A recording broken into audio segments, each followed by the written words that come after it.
This watch on my wrist cost $19. My brother used to laugh at it.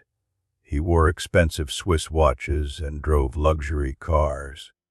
He liked things that looked expensive. I never cared much about that. Right now, I have $42 in cash in my wallet. That's all. People hear that and immediately start making assumptions.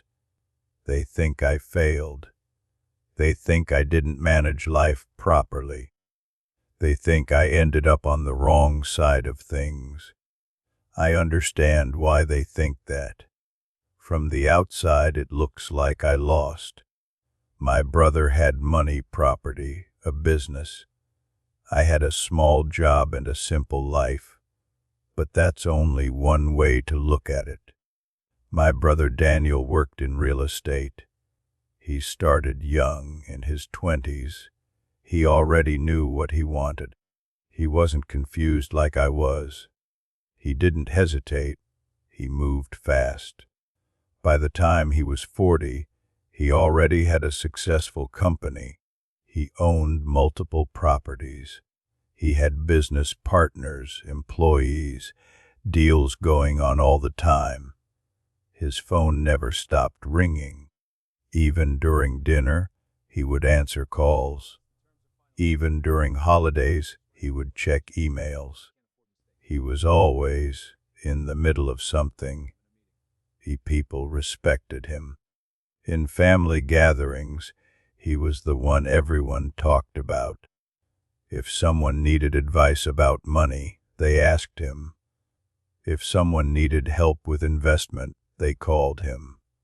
He liked that position. He liked being the one who had answers. I worked as an air conditioning technician for most of my life. I fixed units in homes, offices, small shops. It wasn't a high-paying job. It was steady, though. I could live from it, but not much more than that. I rented small apartments. I didn't own much. I didn't build anything big. In family eyes, I was the quiet one, the one who just worked. My mother used to compare us. She never meant harm, but she did it anyway. She would say, "Your brother is doing very well. You should learn from him." At the time, I didn't know what to say. I wasn't lazy. I just didn't move like he did. I didn't chase things the same way. There was a time when I also started to doubt myself. I remember standing outside his office building once. It was late evening. The lights were still on in the upper floors. I could see him inside through the glass. He was on the phone, walking back and forth.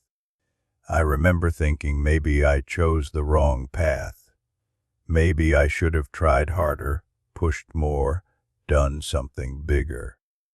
But what I didn't see at that time was the cost behind his life. My brother was always tired.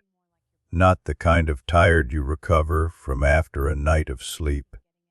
A deeper kind. Even when he was sitting still, his body looked calm, but his mind wasn't. He was always thinking about something next. Another deal.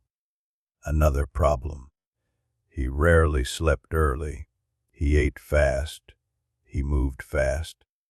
Even his conversations felt like they were happening in between other things.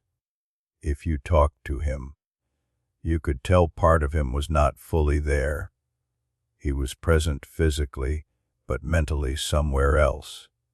In his 50s, his health started changing. He had high blood pressure. The doctor told him clearly that he needed to slow down. He said he understood, but nothing changed. He still worked the same way. If anything, he worked more. He said he would rest later. That word, later, was something he used a lot.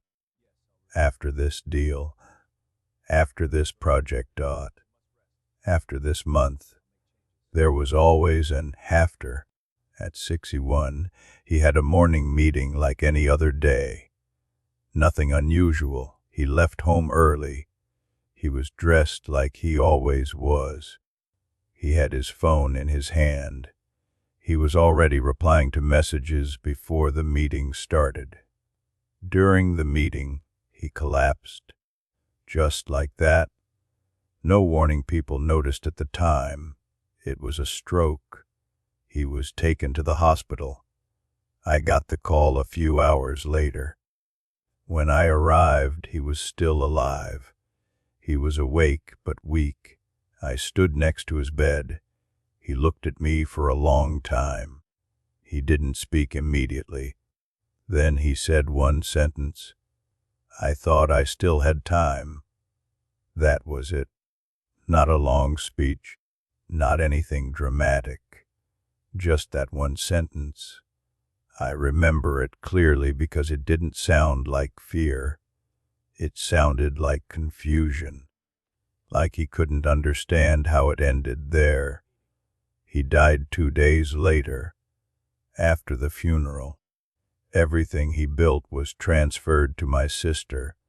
Houses, accounts, investments, everything. At first, people said she was lucky. They said she was set for life. But I saw her differently after that. She didn't become happier. She became more anxious. She had to manage everything. Taxes, properties, responsibilities she didn't even ask for. One night, she called me. She said she couldn't sleep. She said there were too many things to handle. She said something that stayed with me. I don't feel like this money made anything easier. That's when I started to see things differently. Not in a dramatic way, just more clearly. My brother spent most of his life working. Not just working hard, but working constantly. He delayed everything that wasn't work. Rest, family time, health checkups, small breaks. He always believed there would be time later, but later never came for him. I didn't live like that. I went home after work. I ate dinner with my family. I went to my kids' school events when I could. I fixed things around the house. I had arguments, normal days, boring days. Nothing special ever happened in my life, but I was there for most of it. That's the difference I didn't understand when I was younger. One life was always preparing for something ahead. The other life was just happening in real time. Now I'm 79 years old. I don't have much money. I still only have that $42 sometimes in my wallet. But I'm still here. I can walk. I can sit outside without rushing anywhere. I can see my family. I can remember things without pressure.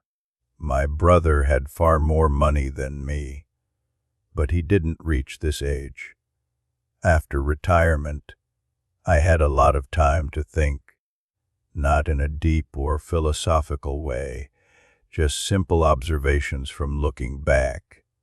I remember how he used to check his phone constantly, even during conversations.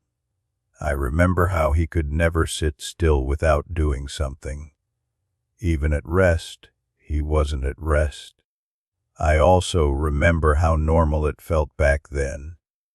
Nobody questioned it.